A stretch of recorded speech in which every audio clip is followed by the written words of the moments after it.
he said, I'll give you a little piece of advice. He said, try to be good in everything you're in, whether the movie sucks, whether it's ever seen, or whether you think it's never seen, someone will see it. So always make sure you're good. And so I always took that, to heart.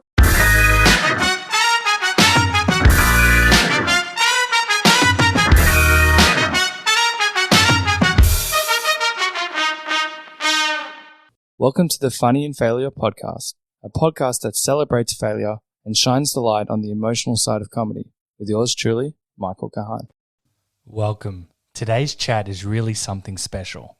Lochlyn is such a humble and positive guy. He smiled throughout our chat, and he has this really unique and great mindset on how to thrive. It's also really fascinating to hear the words gratitude and love, especially when someone's been around in the industry for as long as Lochlyn. And hearing that he still has a passion for mastering his craft is really empowering and motivating. So anyway, let's introduce today's guest.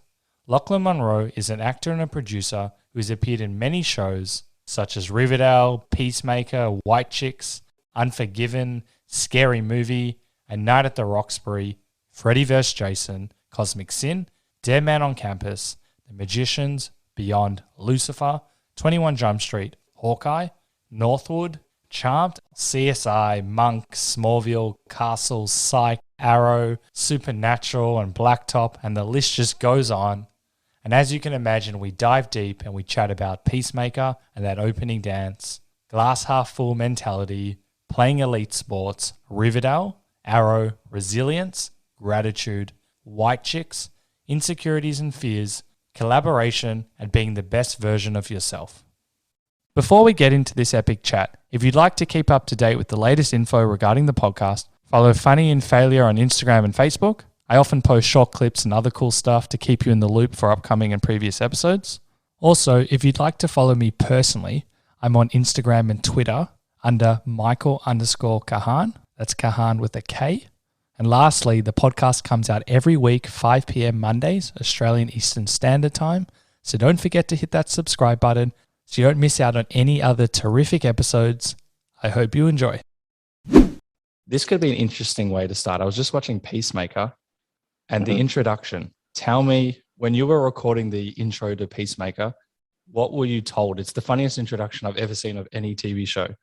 I want to know what you were told and what you think about it. You mean the dance? Yeah, the dance. Yeah, dance. What did I think about it? Well, we had to learn the whole dance. They only show snippets of what we did. There was a lot more to it. I just remember feeling bad for John because he works so hard. I mean, he's on set every day, and then when he's not on set, he's training, right?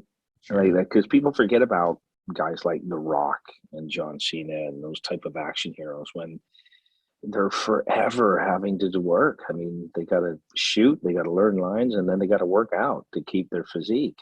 And so we took a full day. That was a full day to shoot all the dancing. Like it was a full shooting day. And I just remember thinking, man, John's having to learn all this. And what else did I think about it? I mean, it was a little bit difficult learning the stuff. I mean, I feel like I can dance and I have some rhythm, but it was a little more difficult because it's outrageous. Also you didn't want to suck, And the other thing about it was I just thought it was interesting how when we were doing it, how we all had to keep these really, really straight faces. Yeah. So was it hilarious when you first see? Were you told that it's going to be a joke, or did you think it was going to be as serious? Well, no, I just could tell from James's sense of humor and his style. I could tell it was fun to do, but it sort of hit his attitude that he wanted us to have was a certain way, right? Yeah. And then we would every time he'd yell cut, then everyone would have a good laugh and a good uproar. I would just imagine the person teaching you, the choreographer. Were they told make this as bad as possible? Were they told make it funny? Like it's just. I think it was just like she incorporated. The choreographer is Alan Tudyk's wife. Oh, really? Yeah.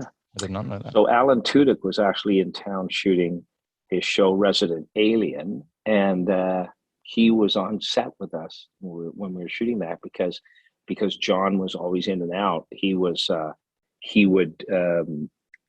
do all of John's dances when we rehearsed. Oh, really? That's How amazing. funny is that? Yeah. So his wife was a choreographer, and she was just she had a lot of things to incorporate. You've just cut out. Sorry. Oh, did I? Okay. Am I back? Testing. I think my thing just busted. That's never happened before. You probably heard it all before, but I literally haven't had an issue in at least 100 podcasts. What happened is I hit the box.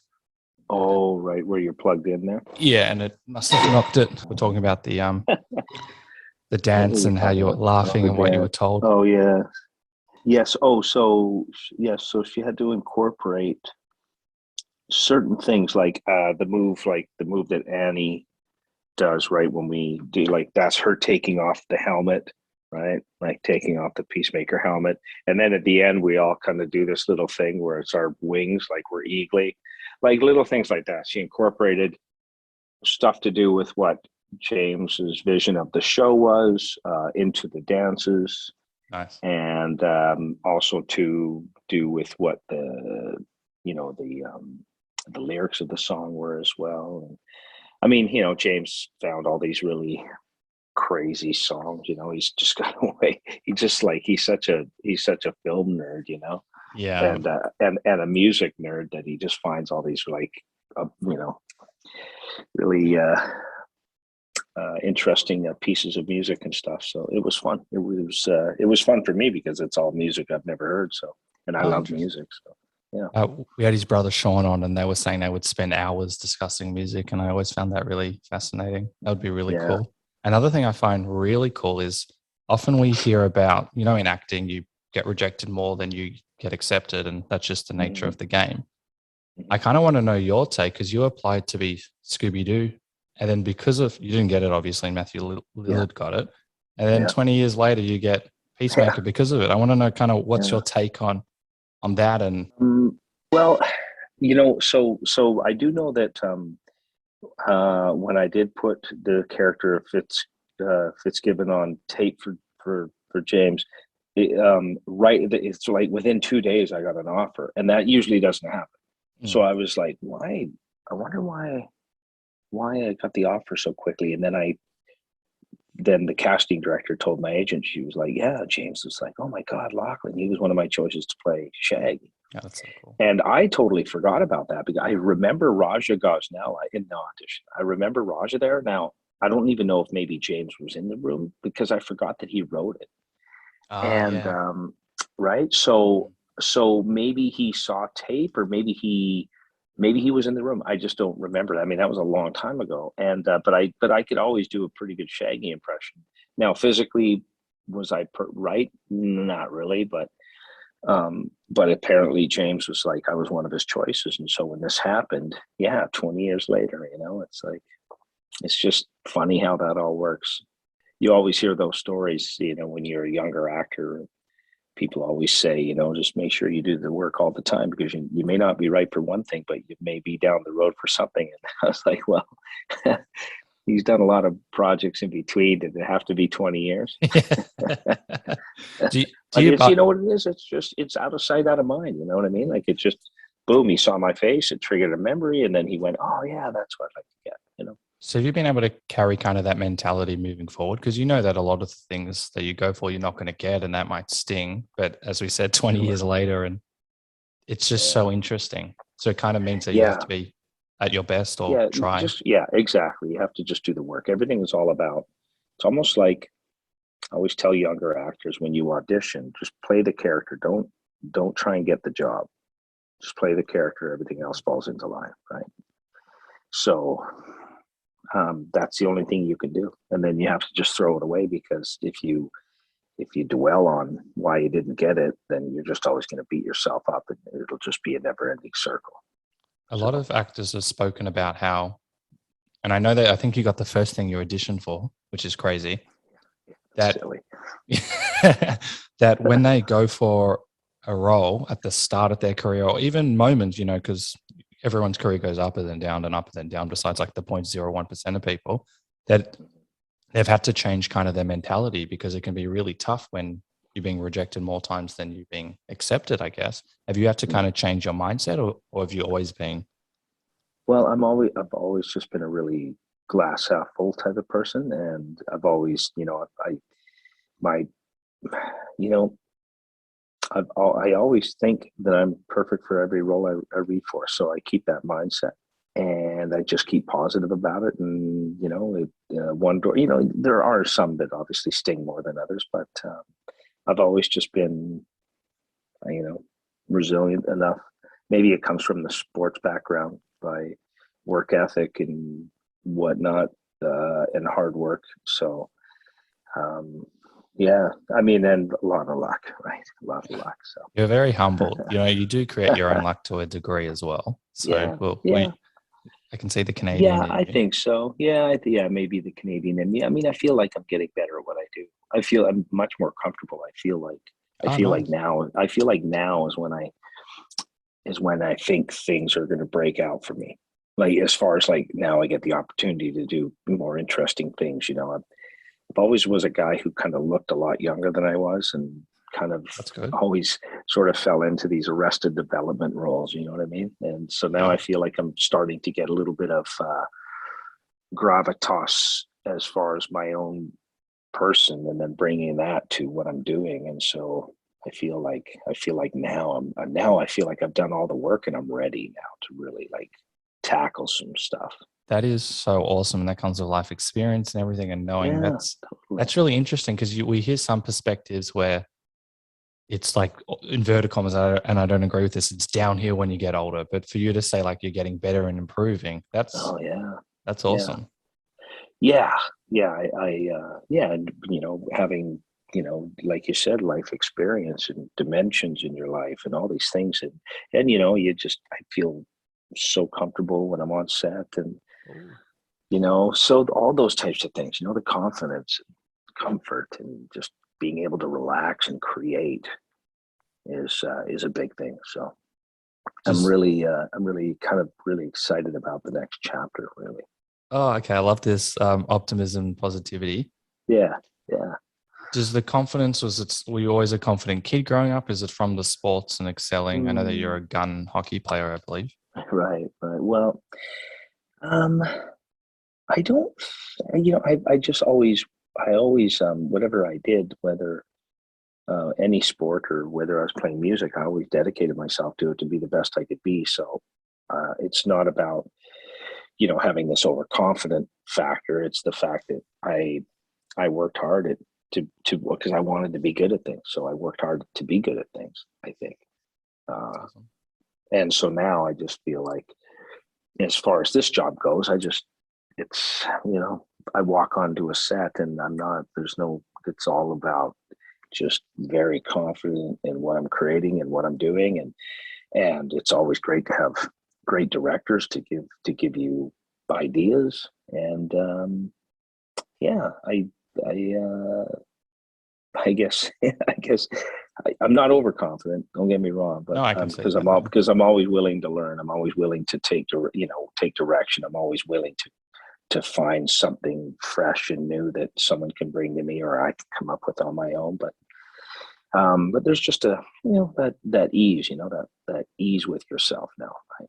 Oh, that's just kind of the moral of the story, I guess, is to like have life experience, work at yourself, work at Mm-hmm. your craft, and it gets easier.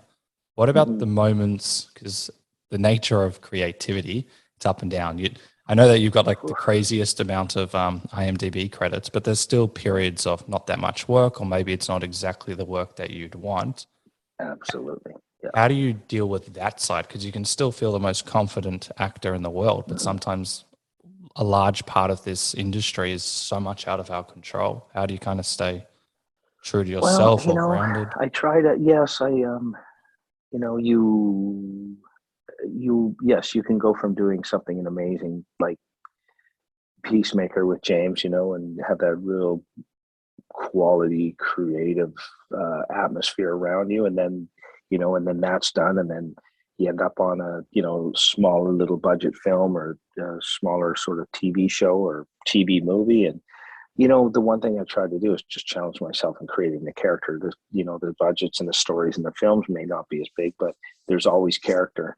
And the stories may not be written as well, but you can still find it. It's funny. When I was younger, I was really so lucky to do the movie Unforgiven. And I remember being on set, and Gene Hackman was someone that I always really looked up to, and we were talking, and he said, I'll give you a little piece of advice. He said, try to be good in everything you're in, whether the movie sucks, whether it's ever seen, or whether you think it's never seen, someone will see it. So always make sure you're good. That's awesome. So I always took that, to heart, to just do the work and let everything fall where it may. And, if the project doesn't turn out that great, at least you can sort of look in the mirror and go, well, I tried to create as much character and dimension as I could. So, whereas if you just came in and, read the dialogue and you didn't even know the story and you just didn't care, that would show in your performance. So you see a lot of that as well. But I'm also, from an outside perspective, sometimes you see people who have been doing this for a long time and like, this is just a job. But it seems that, and I've heard you speak and I've listened to you in plenty of things as well, and you've spoken about it here, that you keep that motivation alive every time. That can be hard because there's aspects to all jobs that we're not always going to love. How do you kind of find that moment when maybe it's a terrible script, maybe the cast is not getting along, and all of the... Yeah, no, like I said, I've always just kind of taken that. I've always tried to be glass half full in everything that I do. I still consider it. I still consider it a privilege to be able to even jump on set and tell stories and get paid, as in make a living to do it. So, so that's not so bad right there, right? So that's what people have to do. Yeah, listen, it's really hard to be an artist. Is really tough because if I was, if I was a true artist and just everything was about my craft, I wouldn't be on film and television, really, would I? I'd probably be struggling somewhere in off Broadway in New York, creating these great characters and plays, right? Because that's the real art form. Not saying the movies and television can't be, but you just I don't know. If I was a home builder and there weren't no one was hiring me to build these really big beautiful homes, and maybe I'll build some birdhouses for a bit and then hopefully get right back into building the homes. You just stay focused and you stay in it, and you take each job for what it is, for where it is. And again, the only thing you can do is just create the characters to help drive the story. Well, I've written down like 10 points. We'll see how we go. I've also been like struggling with this in terms of like what a real artist is, because I always thought, like what you said, a real artist is someone that only does what they want and they bring in their but that's also not really I'm not nothing against what you're saying, I'm just speaking out loud. It's not really realistic because we've got a life to live, and we're not everything in all jobs, regardless if it's in the creative field. Do you have the luxury to do that? It's so totally, definitely, and to separate commerce from art, right? I have a family. I mean, you've got to work. If I stood around and just waited for only things that totally inspired me and moved me, I mean, that's what every actor on the planet wants. So, it's and to be honest, are there all these amazing movies and scripts floating around? No.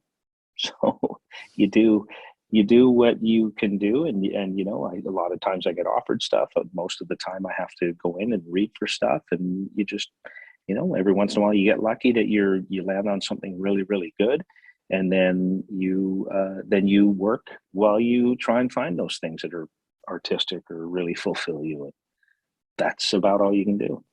It's no matter what, every time I jump on a set and stand in front of the camera, it's an amazing thing to think that I've been around for 32, 33 years and I still get to do this. So I love your perspective. I'm going to say it 1,000 times in this podcast because it's such a refreshing, optimistic take.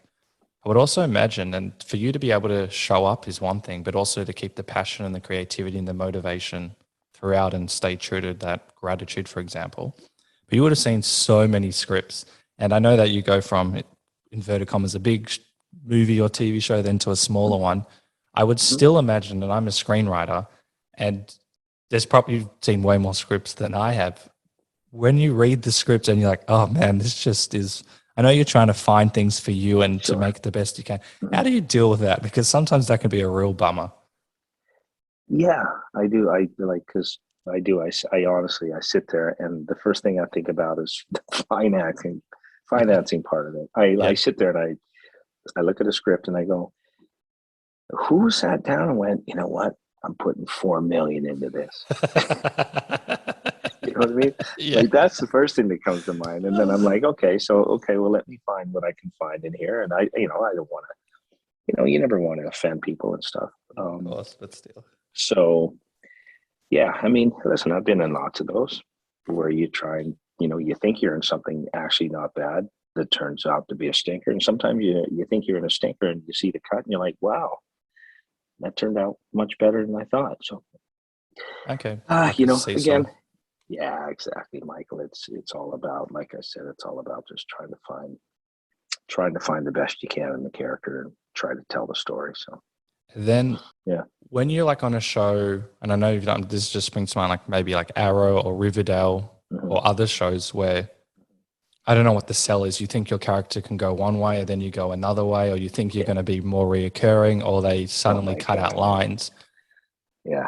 Tell me about that. Okay, well, did I want to become the Black Hood? No. I wanted the storylines to be a little more like they were in season 1, the episode where Betty came home and helped me work on the car while she asked me questions about Polly. And I can't remember exactly what episode it was, maybe episode 6 or 7 of the first season. And I thought, that's what I want. That's what I remember in the comic books, Betty being this tomboy and, going fishing and hunting with her dad and fixing cars and stuff. That's kind of what I wanted. I just felt like up until I became the Black Hood, Hal was always getting berated by Alice. So, and listen, it's hard. It's hard because those scripts are all about the kids. And then you've got this huge cast.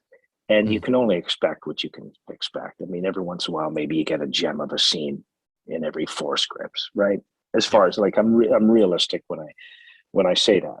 Now, on the other flip side of it is like, you're sitting at a table read and you're thinking, man, I'm like 30 years in and this is what I'm getting. Right?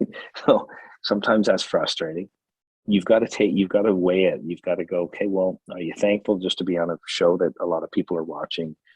Or would you rather be on a show where you can really dig your teeth into? Every actor wants to do stuff, right? And so I understood it. And, the parents weren't driving the show and it is what it is, To tell you the truth, yeah, I didn't want to become the Black Hood because I knew that somehow that wasn't going to be good. Like somehow that there was a demise there, Yeah. Then when I ended up in prison, that was the most fun I've had on the show was playing that character. Because now all of a sudden, I'm not just Hal Cooper getting berated by Alice all the time, and having to work around that. I actually have some dimension and some like now I'm complicated, right? Like now it's like, whoa, who is this guy? His whole life he pretended to be this all-American father, and now he's like Hannibal Lecter. So that's interesting. And then kind of interesting that his daughter comes to prison to ask him about things about darkness and who she is. And I was like, wow, man, can I just stay here and do this? And then they came to me and said, hey, you're breaking out. And then I thought, oh, okay, well, maybe I'm breaking out and I'm going to find redemption. I'm going to save Betty and Alice from some horrible thing and the town's going to forgive me. And then, of course, the first thing I find out is that, I have a hook and I'm terrorizing my daughter in a school.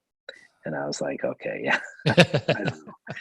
So that's kind of what happened there. Though, I am doing some interesting flashback stuff right now on that show, which not a lot of people know about, but for season awesome. 6. Yeah, so it's pretty cool.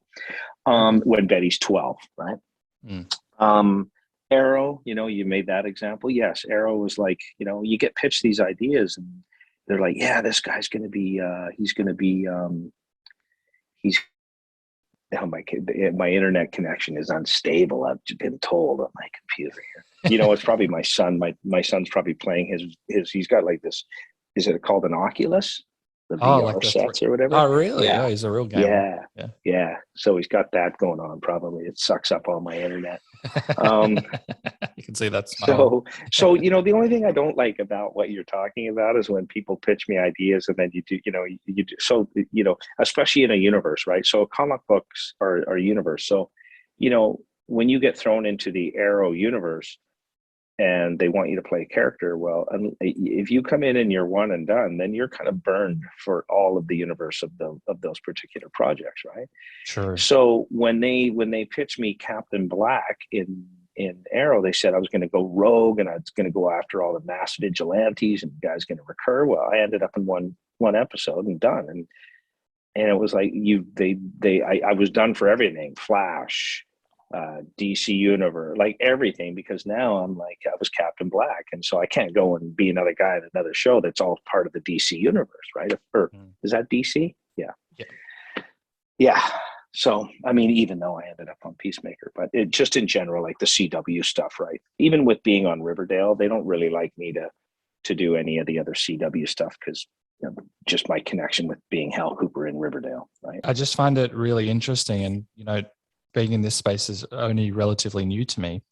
I always thought growing up, you're just an actor and you're being something, you're in a big TV show, and that's what happens. Obviously, it doesn't happen. But also, as you know, you're a cog in the machine and you hear a lot of things. You also have the Hollywood like BS and people probably blowing steam up your ass. You're hearing all of these noises, but when like push comes to shove, it's hard. And I'm not saying that people are lying. It's like hard because there's so many moving parts. So but if you have like those puppy dog eyes and this is going to be amazing, this is going to be amazing, that can like crush you. So you've got this balance of you want to do the best that you can, but at the same time, not allow yourself to go all the way there. Am I hearing that right? Oh yeah, for sure. Yeah, you got to this. I mean, this industry is definitely, you take everything with a grain of salt, right? I mean, how many times have I heard, it's like, hey, I got this great script. I really want you to be part of it. I mean, yes, I always tell everyone, until I'm standing in front of the camera and I see a slate clap, I do not officially have that job. Oh, I like that. Yeah. So. Well, we've had this just springs to mind. As I said, I've got over 150 guests, but we've had people like on The Office, Walking Dead, Fear the Walking Dead, and they haven't said this directly, but they're going to this enormous show and they're told it's kind of one thing. They still love it and they still show up and they still do the best they can, but it's not exactly, in fact, it's rarely what they think it is. And then also sometimes just stuck on a show.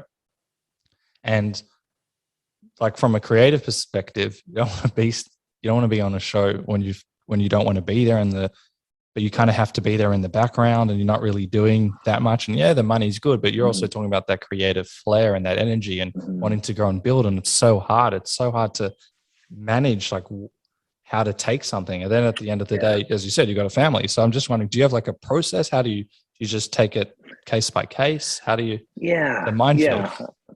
I think so. I think just, you do it show by show. And, Riverdale is one of those things where it's like, every once in a while the episode comes up and it's interesting enough, and I don't mean that as disparaging to the writers and stuff. Like, again, always grateful to be part of it and that they've asked me to be part of it. But they also have to realize that when you're someone who's creative and someone who's always wants to be the best they can be, well, then you want more. You want more to do. And it's healthy.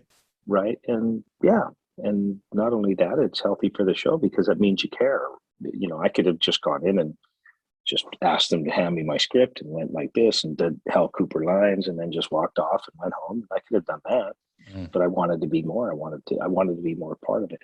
I mean, and that's just one example, And the other thing is too, for me, also becoming that character in that show,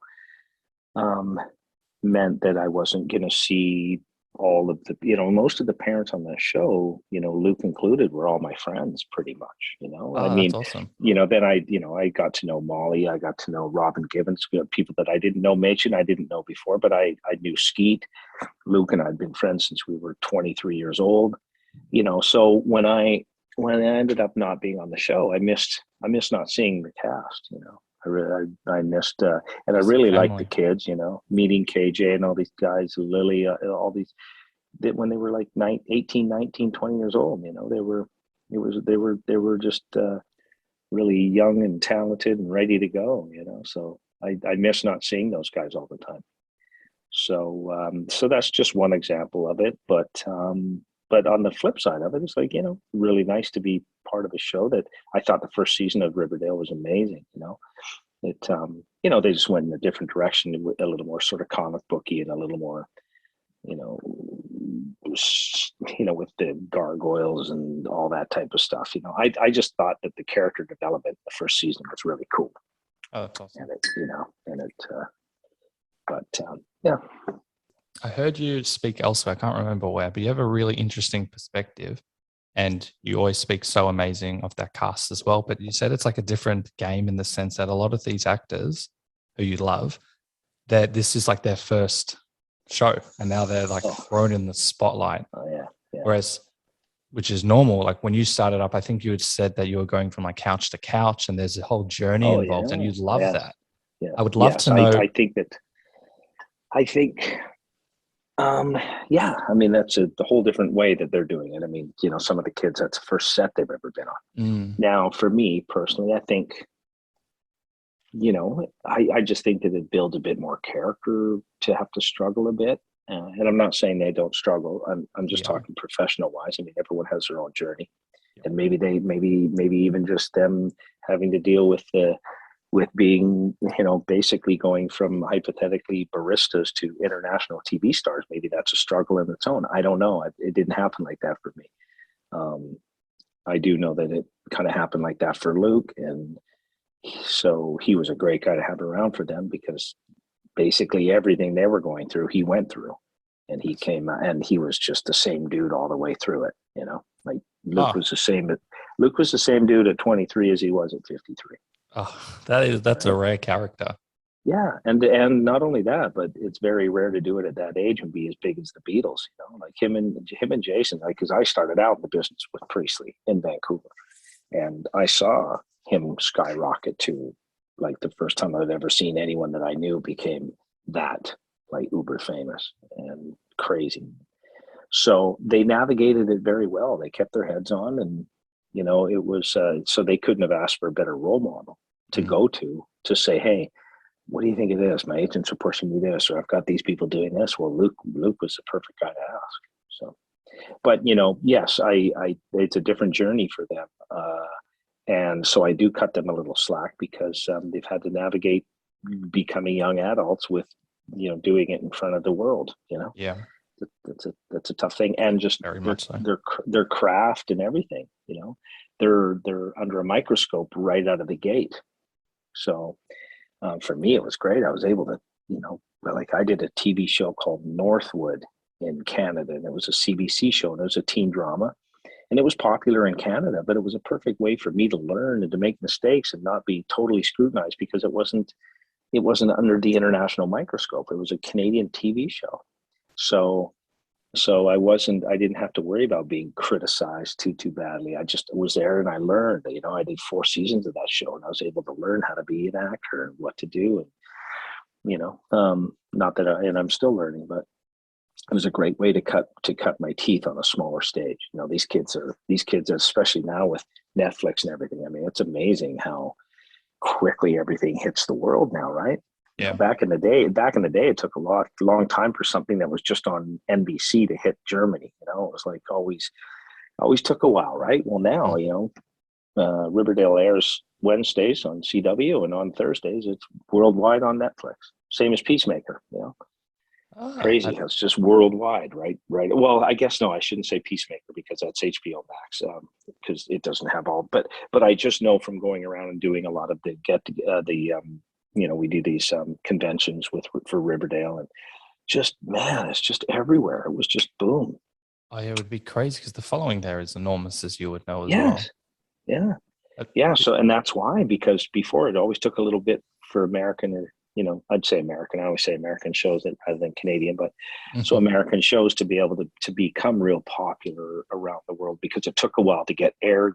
It's a whole different way that streaming is now. Yeah. So, now you get these shows, like I said, they air in the States on CW on Wednesdays, and then boom, Thursdays are worldwide on Netflix. So that's pretty crazy. It's a crazy world. But also you were mentioning like the journey of not necessarily the struggling actor, but the couch surfing and all of that stuff. I just find that so amazing. Right. Yeah. Because it's that dimension building. It's that character building. It's that a bit of the struggle, a bit of,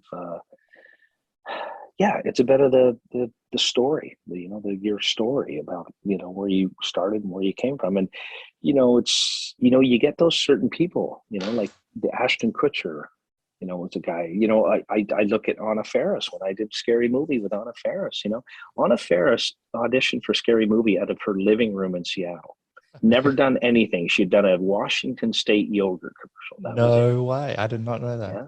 So Keenan flew her down to LA. He did a bunch of screen tests with her. The studio kept saying, no, she's not the girl. And Keenan was like, no, she's the girl.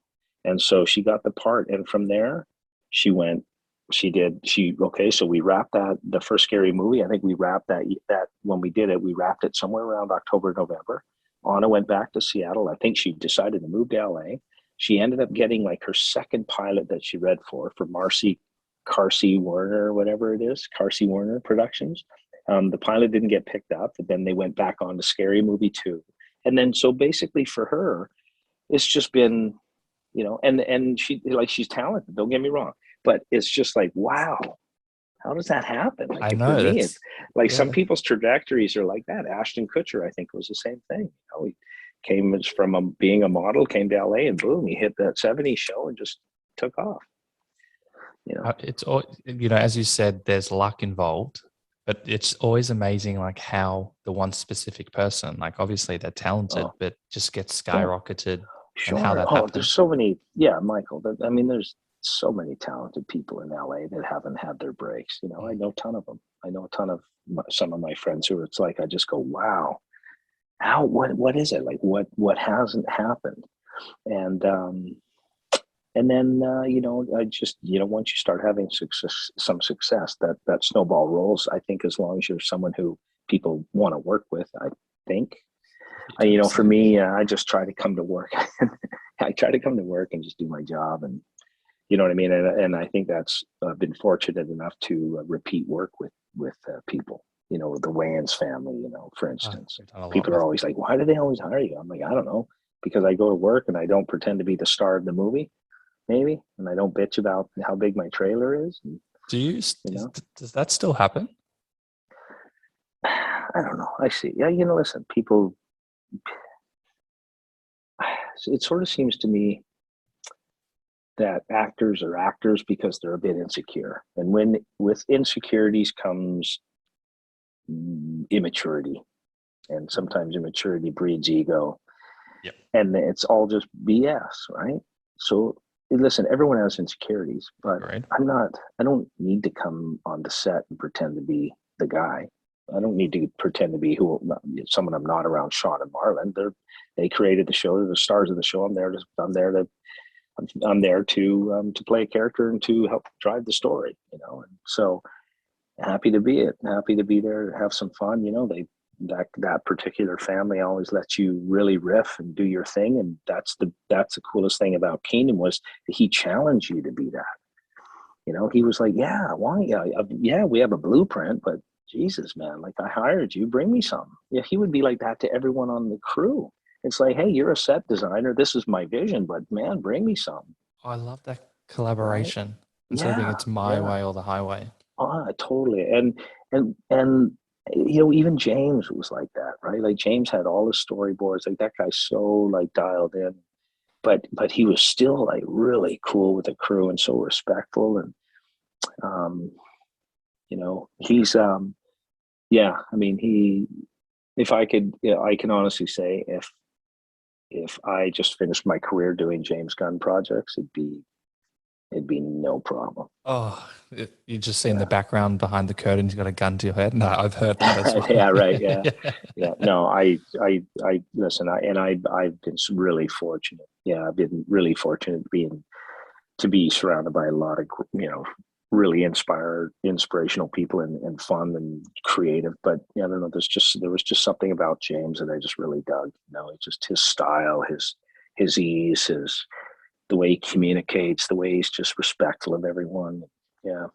Yeah. So that was a great, the only unfortunate thing about Peacemaker was that we shot it, when that kind of the second wave hit of the variants and with COVID and stuff. So it was really guarded, right? So, whenever especially the actors, it's like cut, offset into a tent, stay away from people. Right? Yeah.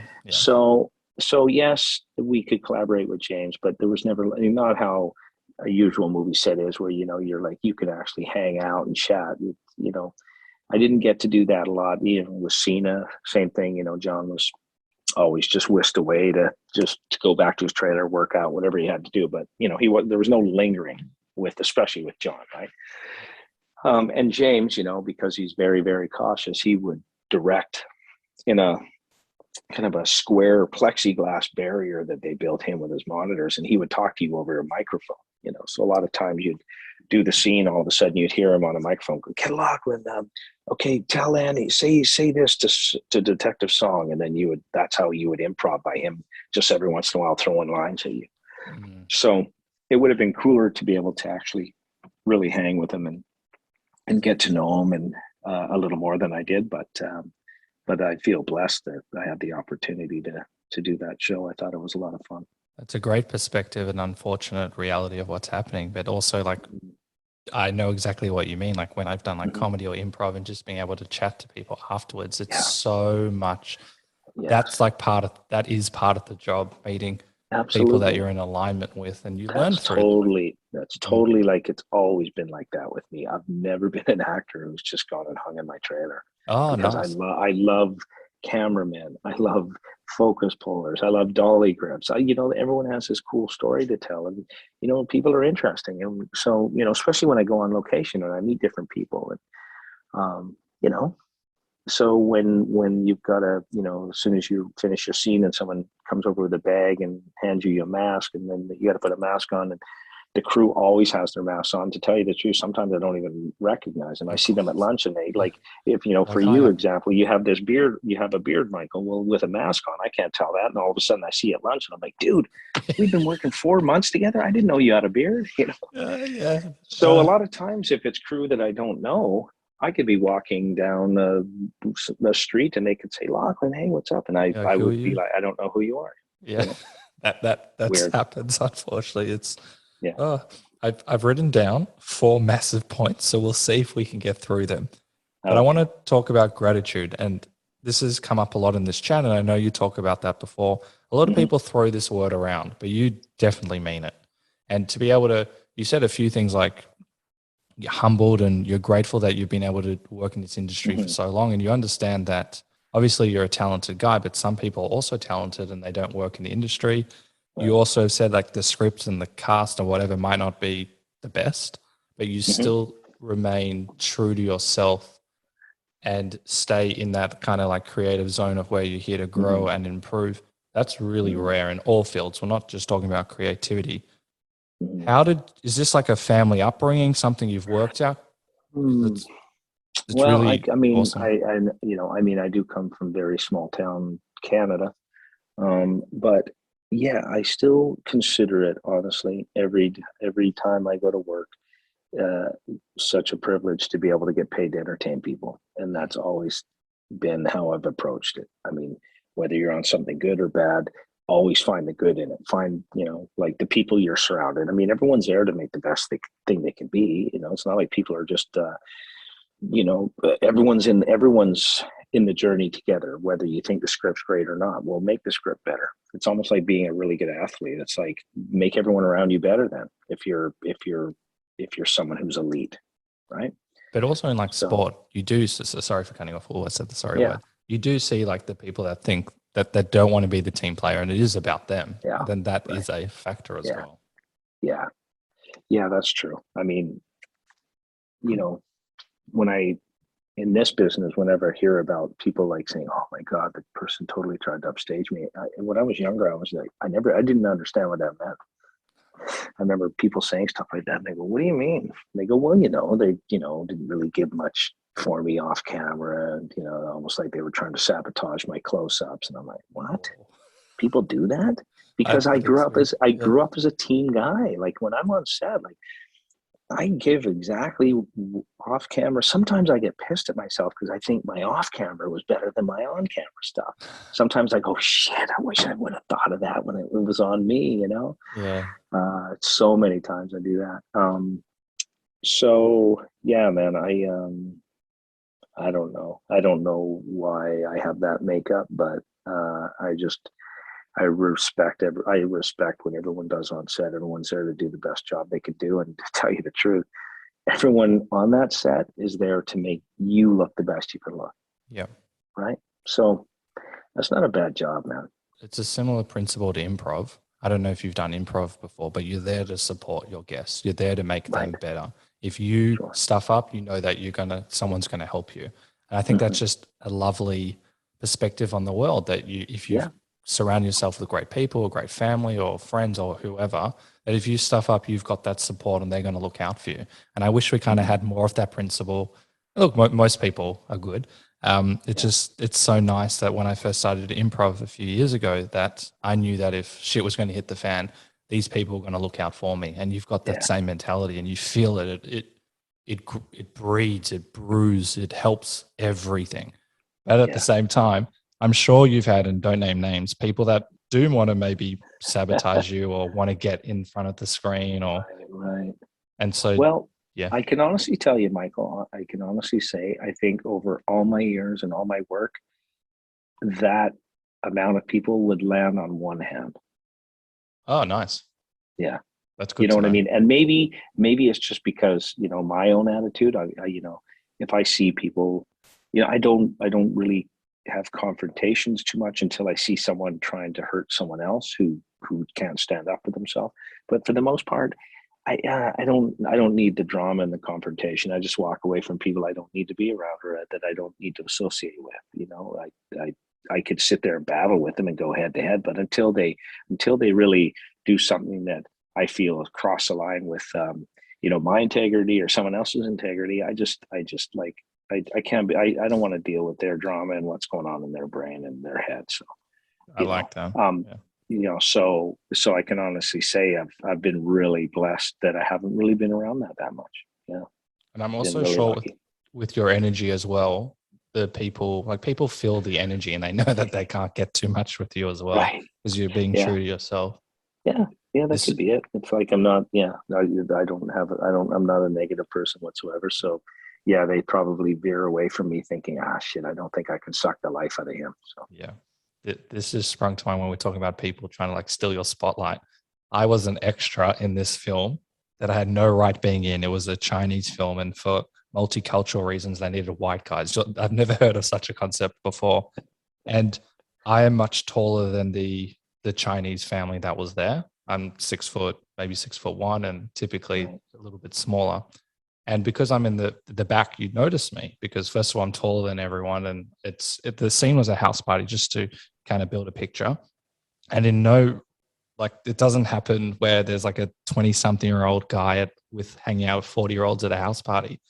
And I first got to see that all the ladies that I was with, they were trying to steal the camera spotlight. We're probably not even going to be on the camera.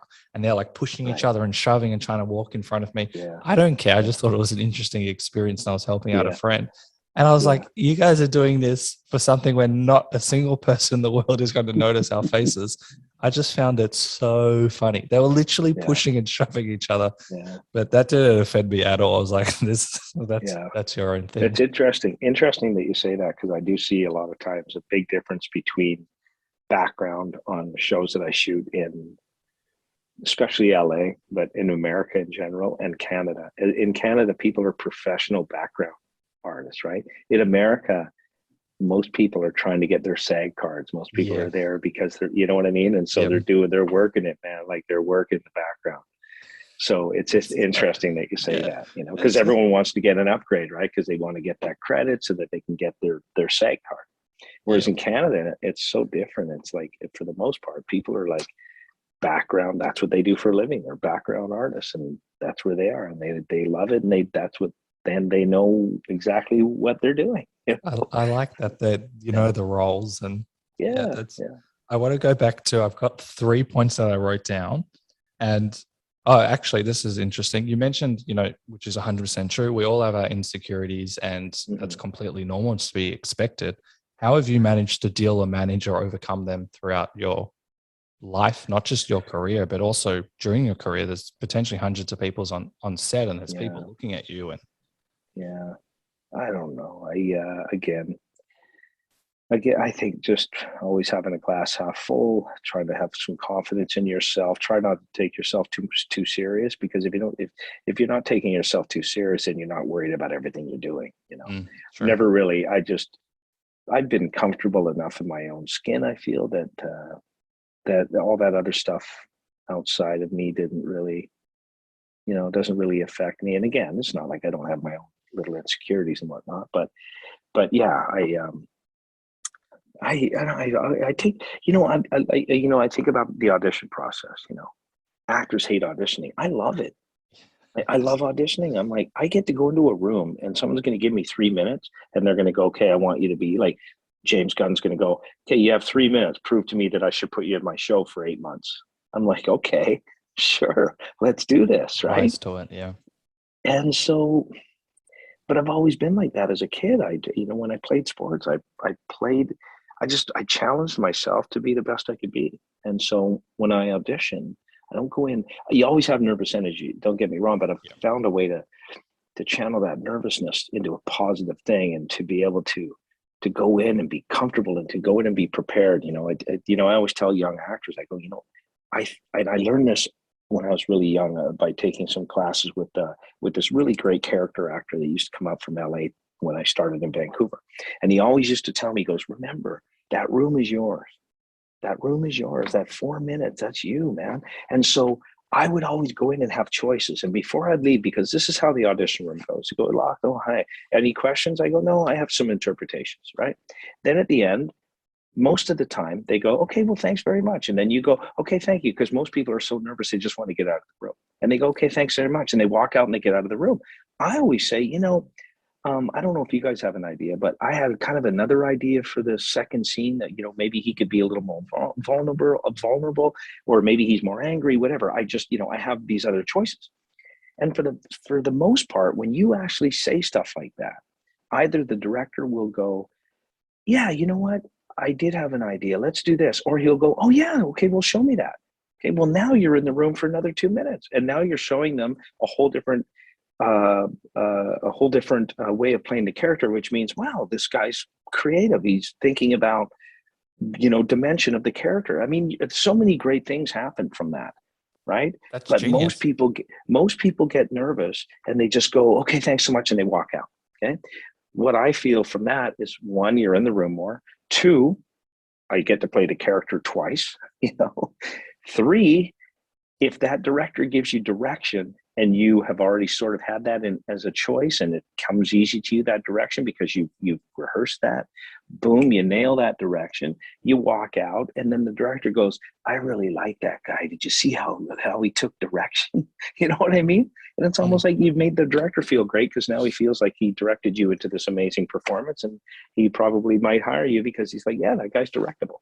Now, being directable for me is easy because I love to be coached, and I was coached my whole life through sports. So that is all just something that comes natural for me, and I like it. You know, I like when people throw ideas at me and stuff. So that's one of the biggest things that I tell young actors is that room is yours, and don't just go in and walk out. You know, you don't have to step on toes. If they say, no, we liked what you did, then, you know, don't go, well, no, I have another choice. You just graciously say, well, thanks so much. But for the most part, throw it out there, right? That's phenomenal, because you're shooting your shot, you're improving, you're growing, you're allowing yourself to be that character. You're also showing them what you can do. all being respectful. I love that. That's awesome as well. And you're also maybe it's also like you're interviewing them in a sense that you're auditioning them, and then maybe James Gunn's in the room and he'll hire you 10 years before. That's a really awesome perspective. That applies for everything as well. That whether you're an accountant, I used to be an accountant, so that stuff applies as well. Like having those very interesting take. You also said something. Oh yeah. So you mentioned that because everyone gets nervous at times, which is some more than others, and you're able to channel it into a positive way. How have you been able to do that? Well, again, I think it's, because a lot of times people, want a job, right? That's the nervousness is like, oh, I got to get this job. Whether it could be any amount of reasons. It could be, I really need to prove to myself that I belong here. I need this job because I need to pay my mortgage or my rent. I need this job because my kid needs braces. Who knows, right? If you put that pressure on yourself, then you're going to go in there with all that pressure. Now, the only way you can do it is to go, okay, I'm going to go in and I'm going to play the character. I'm going to just be the guy. I'm not there to get the job. I'm there to play the character. And so I'm going to create this character, and then I'm going to walk out of that room and let it fall where it may. Because listen, we all know that when you walk in the room, you fit the Johnny Bravo suit or you don't, right? It doesn't matter. Listen, I can honestly say I stay pretty consistent when I audition. I feel like I do pretty good work because I work at it and I make choices and I go in and I do my work. And I have fun doing it. I really do. I love the audition room. This is the only crappy thing about, there's a pro and a con to this, all the home taping. The pro is that you can do it until it's perfect. The con is I don't get to be across the room. I'm doing scenes with my daughter. She's my reader. Oh, that's very cute. Yes, and she's really good. And so yes, go there to play the character. Try not to do it to get the job. And I think that there will be a more success factor in that. I definitely agree. And then also on fear, it's come up a lot where fear can kind of plague us or stop us from moving in a certain direction. Sure. But it seems with you that fear's not really in your vocabulary. No. Yeah. How? And I never have. I don't know why. It's just never. I mean, I've had moments where I remember the first time I ever read for Aaron Spelling. When I first started making my way to LA.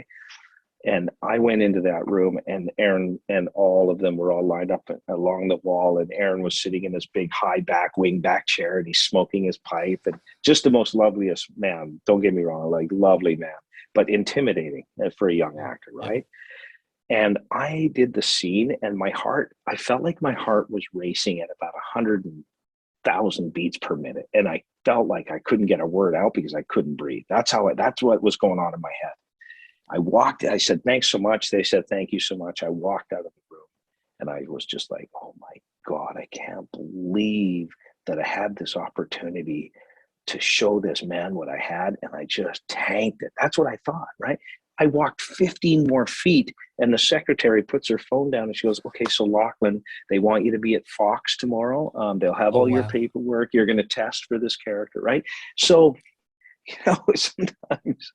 sometimes you don't know, but those are just moments that I'll remember forever. Again, to me, those are the moments that you cherish because that's the journey.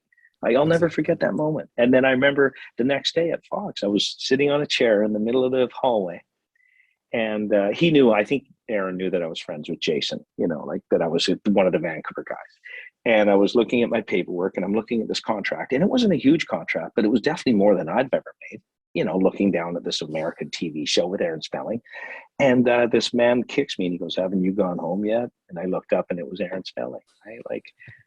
Just amazing, man. Like I have that memory and I have that story. And so, as you said, it's all part of the journey. Yeah.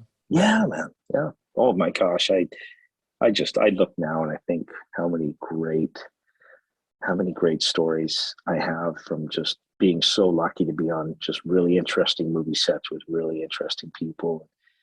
I mean, gosh, I could drop Clint Eastwood all the way to Anthony Hopkins. You know what I mean? Just nuts. Phenomenal. Just nuts. Yeah. Oh, I had like 20 questions and I all just kind of like left my mind. Would you consider? Oh, actually, I had no performing background, and I did improv for the first time. And coming just recently left accounting, very one side of the brain, I forget left and the right. Yeah. I was terrified. I was in my mind so bad and like literally shaking. But the feedback that I got was, Michael, you're obviously a really confident guy. I'm like, what do you mean? Inside, and it's an interesting thing because what we kind of feel, the outside perspective, or other people think they don't know, and it can kind of when I realized that, and as you realize, it gets you out of your head more because what we're experiencing, people don't realize as well, and it kind of breeds this freedom as well. Yes, it's so true because even when you bring that back to like the audition experience, I have lots of friends of mine who are readers for casting directors, and I'll go in and they'll be my off-camera reader, and they're in the room when you walk out. They hear everything, and they said, "Man, it's so interesting to be in the room because what we think as actors, what they thought about us, it really has nothing to do with anything. You walk out of the room, and they go, "Oh my God, that guy was so good. I wish he was the guy." You know what I mean? So that's what we all have to realize. And I've done improvisational theaters and stuff like that. And man, like that, people don't realize that doing that and doing stand-up comedy, those are the most terrifying things ever, man. Like, whew. So hats off to you, man. That's tough to do. Well, I've just done like classes, but when I realized that, this is a game of confidence, not just your career, but life. Like when I first did stand-up, I didn't have the confidence to play the character I was playing. And I realized, what's the point? If I'm going to be there, I don't play it safe. It's not going to work. I need to play it to how I've written, how I've thought. Obviously, I can change it along the way. But if I was to go in and play it safe, I wouldn't be able to do it. I'm not a stand-up by any means. I wouldn't be able to get anywhere. And I would imagine it's the same with acting. If you just play it safe or play it how you think people want you to play it, you're not going to really thrive, or maybe you can hit a baseline, but you're not going to get to those levels that you strive for. You got to take risks, right? That's what life's about. You got to take risks. So you got to take risks in your performance, at least. It's like, it's always, they always say about performing, it's always a lot easier to get someone to go from here to here than it is for someone to go from here to here, and especially in comedy, right? Because the hardest thing for people to do is this is a great line that Keenan Wayans told me. He said, "There's no vanity in comedy." And I was like, gosh damn, right? Exactly. That's why young kids make such great actors, man. Look at a 10-year-old do a death scene. Oh my God, it's like a 5-minute death scene because they don't have these insecurities about themselves. They don't care what people are thinking about them. They're just creating it, right? And so all of a sudden, that's what happens to human beings. We hit 14 years old and we start getting puberty, and then we start caring what people think about us.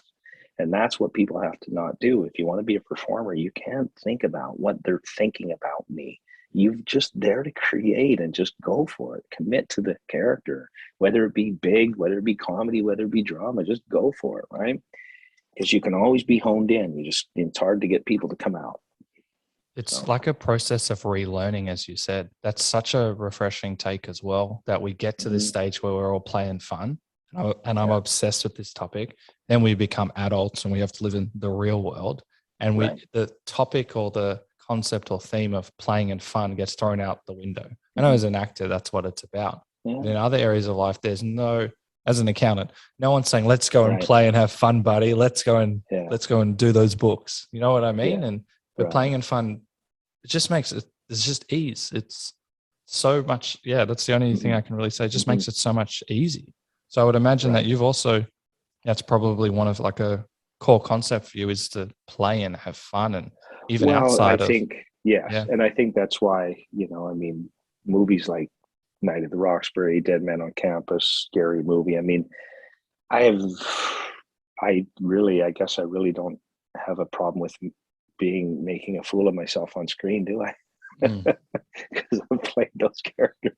But there are people but I tried to keep them real, but without worrying about what people were thinking of me, right? So it was all about, again, like creating the character of Cliff O'Malley on Dead Men on Campus was probably the most fun I've ever had on a film set. And amazing to think that that for me, being as new as I was when I was given that opportunity, because that was kind of one of the bigger movies I'd booked when I moved to LA, was that studio let me have carte blanche with creating, because I improv'd a ton of that stuff in there.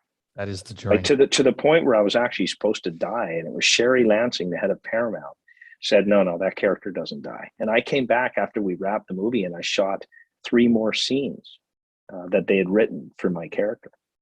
That's great. That's awesome. Yeah, right. Well, so that's pretty amazing, man. Like when I look back on that, to think that, one, that I had the confidence to not care about that I was in the studio film and I'm improvising all over the place, just Canadian naive enough to know that maybe I shouldn't be doing that, right? But you did it in a way that was, like, as we said, like authentic and true to yourself, without like pushing too many people to the side and hijacking. You've done it in such a great way, and it also speaks volumes to you as well when you're auditioning, that you're doing it true to the process and not. And I think that's awesome. I think like you can kind of put your ego. We've all got an ego, and I'm sure just given the nature of your work, you've been humbled, and you've probably as we said at the start, you would have had people blow steam up your ass. That's and my daughter. Oh, nice. And I'm sure that she humbles you all the time, because that's what happens when you just named a few of these big movies, and there's so many more. Yeah. But what's interesting though, on all those big movies, the bigger the movie stars that I've met, the more generous and kind and humble they are, which is amazing. Like, I don't think that I've ever met a nicer man than Anthony Hopkins. Oh, really? And that man played Hannibal Lecter. It just came so natural to him as well. Right? Yeah, that's amazing. Which is crazy. But it's there's this comfortableness and this ease that I find that older movie stars have from that era, just amazing to be on set, man. So lucky to be, Peter O'Toole. I was there when John Candy passed away. I was in Wagons East. I've had all these life experiences through this job. That's just, unbelievable for me. I'm the positive word of jealous of you. Is it envious? Yeah. To see you light up is, first of all, it makes me love doing these podcasts as well, but it also from the personal side, that's what we want. We want to look back and smile, and obviously it's not always highs and lows. It's not always highs, there's lows as well. Right, sure, of course.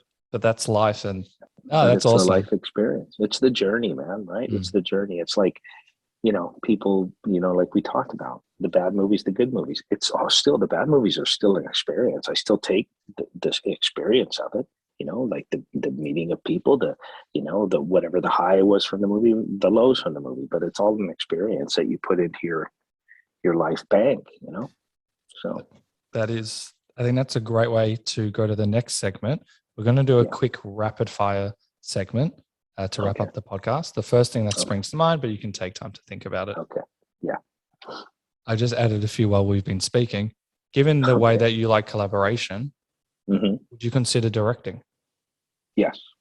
And not because it's an extension of the art form, the cliche version. I'm sorry, not that it's, sorry, I screwed that up. It's not that I've always wanted to direct, actors say, but I've always wanted to direct. It's more about the challenge of the extension of the art form, right? So to me now, directing would just be another sort of interesting challenge for me, which I feel that I'm ready for and that I could do well, because one, I know I can collaborate with actors. I know I can, because I love to coach hockey. I love to coach baseball. I love that type of thing in my own personal life. I love that. So to me, it's all about the process of acting, which I know, the process of trying to create characters. I know. I think I'm still learning to build story, which, that would be something that I would learn as I go. And I'm, surrounding myself with a really good DP who I go, okay, this is what I'm seeing. What do you think? Is my vision? Can we do my vision? And he may go, well, yeah, I like that, Lochlyn, but maybe we could tweak, that angle and, have him come in this way, like little things like that. Right. So now, again, it's teamwork. But yes, directing, definitely, I feel like I could be successful at. Great take. We've spoken a lot about your sports career, and just as a context for the audience, because we've kind of indirectly spoken about this, you had aspirations to be a professional hockey player, then you were injured. Is that correct? Yes. What were you thinking when the injury happened? Was this like a dream shattered? Oh yeah. Yeah. I mean, I spent my life playing that sport, and all of a sudden I'm, sitting there with my leg in traction. I'm like, hold on, I kind of need my legs to play this sport. Yeah. I could probably have a limp and still be a major league pitcher, but you can't skate with a limp, not at the level that you need to be pro. So, so that was devastating. But again, man, I was laid up in bed. I played music through high school. I thought, okay, well, I've always wanted to play guitar. Started to play guitar, taught myself, took some lessons, all that stuff, fell in love with it.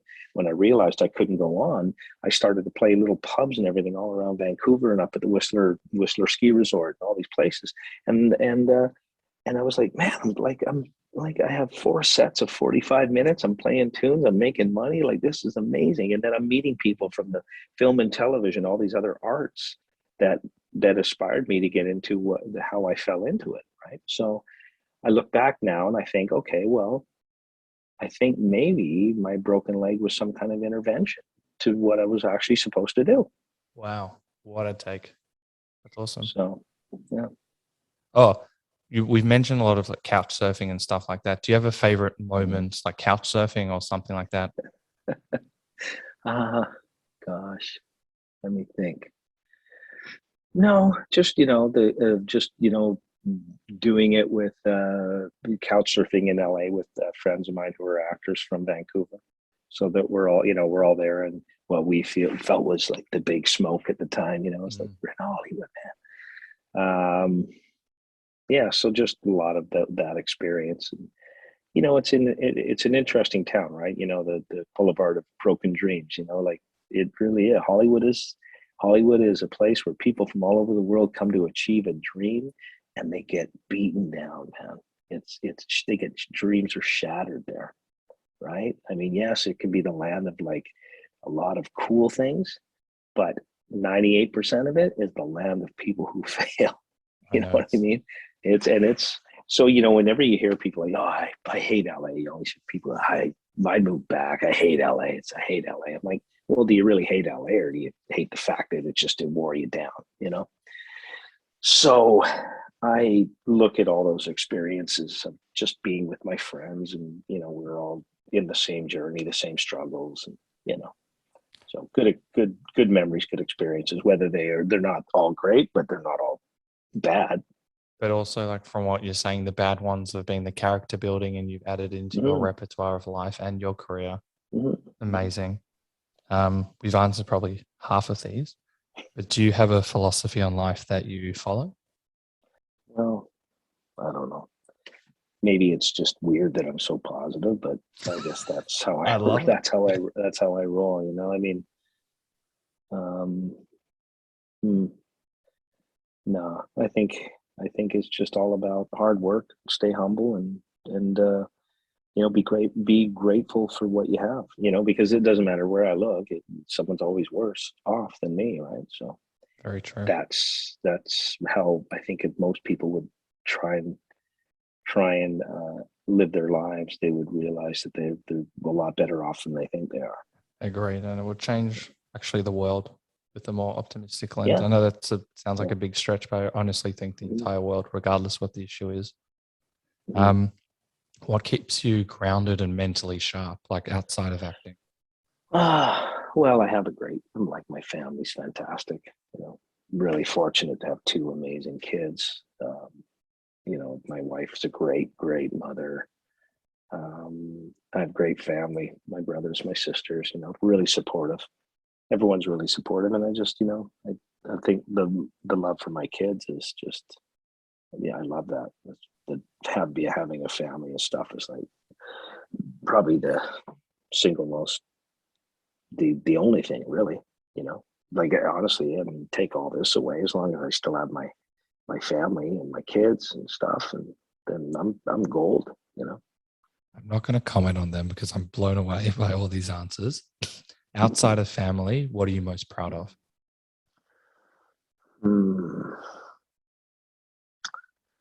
gosh, outside of family, I don't know. I guess I think just I guess I'm proud of myself for perseverance. But it doesn't feel like it's. I mean, listen, I've had lots. Everyone has lots ups and downs, especially trying to be an artist, right? But but I think the sort of the discipline of the hard work that feels like it comes natural to me because it's just how I grew up. It sort of makes it all feel like it is the way it is, meaning that the struggles are supposed to be the struggles. So I take that all on as positive light, because it's like, well, if it was too easy, everyone would do it, right? So, And you in wouldn't general, enjoy it. exactly, yeah. So, yeah, the perseverance and the being able to just remain positive throughout it is, yeah, I guess maybe that's been a bit of the key of my success. Because I have the success of an artist, but I don't feel like I have the dramatic, dark cloud around me, like that real oozing, brooding artist, that's just has all these oozing feelings coming out of him. I think that's what I mean? good, because there's that narrative that you need to be that like twisted soul. Totally. And I don't think that, look, maybe at small moments in life, but you Yeah. got a life to live outside of whatever one's craft Yeah. is. That's not Yeah, good. for sure. Yeah. I know it's easier said than done, but if people feel they need it purely for that, I think they're mistaken. Yes, exactly. You've been in a lot of the superhero worlds. If you could have any superhero Mhm. power, what would you pick and why? I don't know why. Like I've always been drawn towards Captain America, and I've always been drawn towards Spider-Man. Good And I don't choices. know why. Captain America, I think just because he looked cool. You know what I mean? I think that's probably what that was. Spider-Man was interesting to me because the one thing I liked about the Spider-Man comic was really all about what Peter Parker's uncle said when he said, with great power comes great responsibility. And so that particular character right away from me had the dimension of what I felt like. Yeah, like that. That was that one line summed it up for me, and it drew me into that character. And that it just, yeah, right. So so those are the two. I mean, and they're all cool. Like Superman, to be Superman would be cool, But yeah, I don't know why Spider-Man. It was always kind of one of the top one for me. Spider-Man's just so cool because he has superhero powers, but he's also like the regular guy as well. Yeah, like, yeah. Very empowering. He's struggling with it. Right? He struggles with his superpower, and maybe they all do. I mean, first of all, that's what makes the greatest characters, right? Flawed heroes. Yeah. Let's just say Good Will Hunting, right? Amazing character to play because you have Will Hunting, and he's a flawed hero, and those are the best characters to play. Whatever. Yeah. One of my favorite movies is it's actually exceptional. I've read the script as well because I do screenwriting, and that script, I'm like, I don't know if I can do something like that, and that's okay. But that is just brilliant. Like I read other scripts, like what, I can play around here. That one, like that is next level genius. So good, right? So good.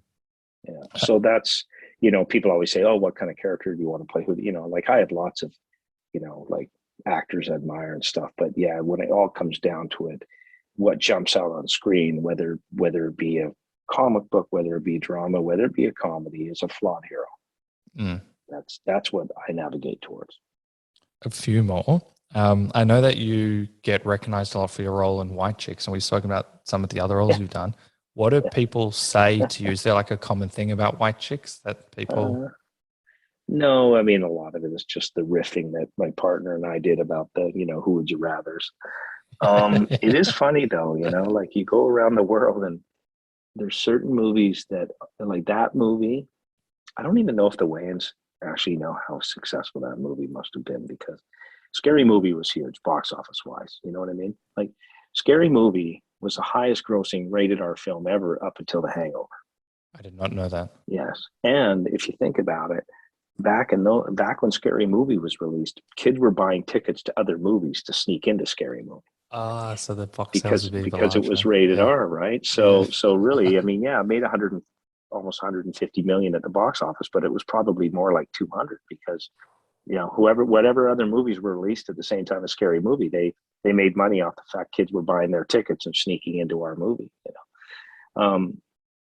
But White Chicks is, I don't know what it is. It's like Night at the Roxbury in a sense. Roxbury wasn't a box office hit, but it's a cult movie that everyone knows. Like everywhere I go, it's Roxbury, White Chicks.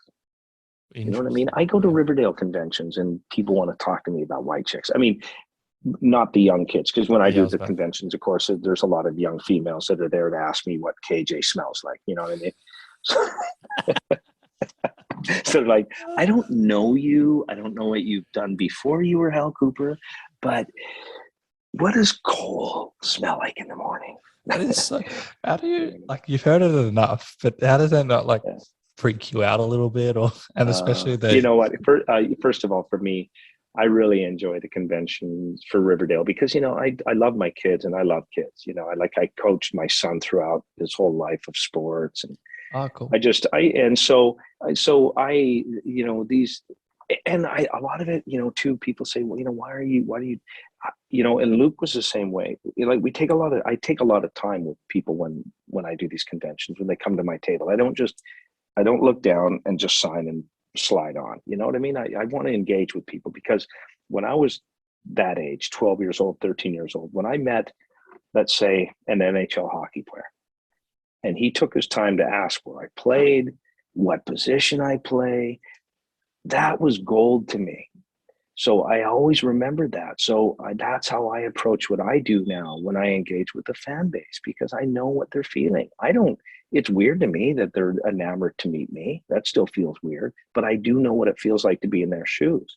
So why not give them this experience of like, just engaging? And it doesn't feel like I'm doing it because of that, because it is genuine. But with the fan base of Riverdale, I have no problem with it because I have kids, I coach kids that age, and I remember being that age. So I take my time with them, and it's special, right? It's a special thing. Like kids are so influenced at that age. I mean, it's just so amazing. Like I know how they're feeling when they stand in front of Lily and Cole and KJ. I know what they're feeling, and it's just amazing to me, that people have that power. Like that, all I do is create a guy on a TV show, and I have the power to make someone feel that emotional. It's amazing. That's the goal. Yeah.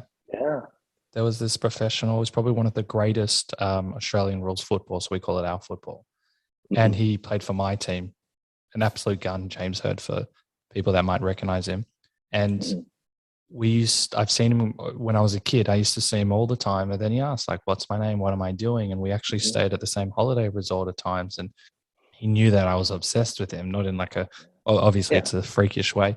And he invited me to play with his family, like kick the soccer ball or footy. And that stayed with me. He didn't need to do that. He's on holiday. And that stuff, it shows you you're more than just like a character.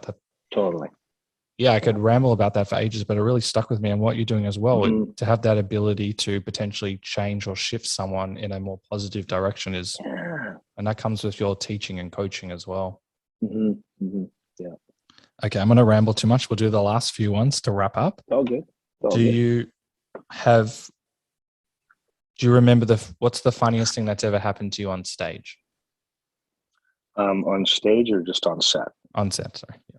On set. I don't know. Anything that springs to mind. It's always hard to say the funniest. It is. Oh gosh, I don't know. Maybe just laughing my ass off way too many times watching Marlon Wayans improv scenes. Very funny. The whole Wayans family, funny. I don't know. Sometimes, just scenes where you end up in an emotional, dramatic scene, so you're just in the moment, are pretty amazing, just as far as like, feeling like you're an artist. But I would say probably, all the silly moments that I've been on set creating these crazy characters from Roxbury to Dead Men on Campus to white chicks, always, that's a great thing about doing comedy is that if you have someone like the Wayans family who are there to make it fun, then it's just even all that much better, right? I'm glad you found that environment as well. Credit to you and credit to them as well. Yeah. Is there any advice that you'd like to give people who want to try something different or new, but perhaps are a bit fearful of doing so?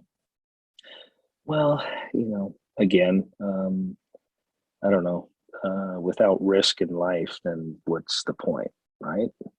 Like you said, we could all play it safe. We could all just do what society wants us to do in our own little box. And I'm not saying that there's anything wrong with that. Like everyone has their own journey and whatnot. But you know what? It's okay to fail. That's how you learn. That's how you learn. That's how you live life. You just if you as long as you sort of take and learn from every experience that you have, then that's worth it to me. Whether it's a bad fail or it's a good fail, as long as you take from it and incorporate it into your life experience, you just got to go for things. Otherwise, you probably hit 70 years old and go look back with a lot of regret. So go through life with no regrets, right? Just go for it. That's the goal, and we're going to add. You should do that. You should do a TED talk because that is. Yeah. I really mean it. This is my favorite question before we ask how people can follow you. What is the one, and keep up to date with all of your stuff, what is the one question I should have asked you?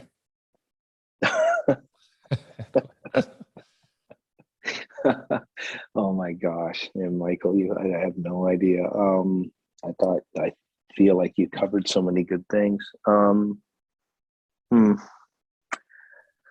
don't know.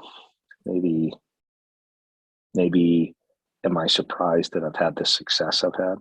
And my answer would have been absolutely, absolutely surprised, man. I would never have thought in a million years when I was growing up that I would be doing what I'm doing.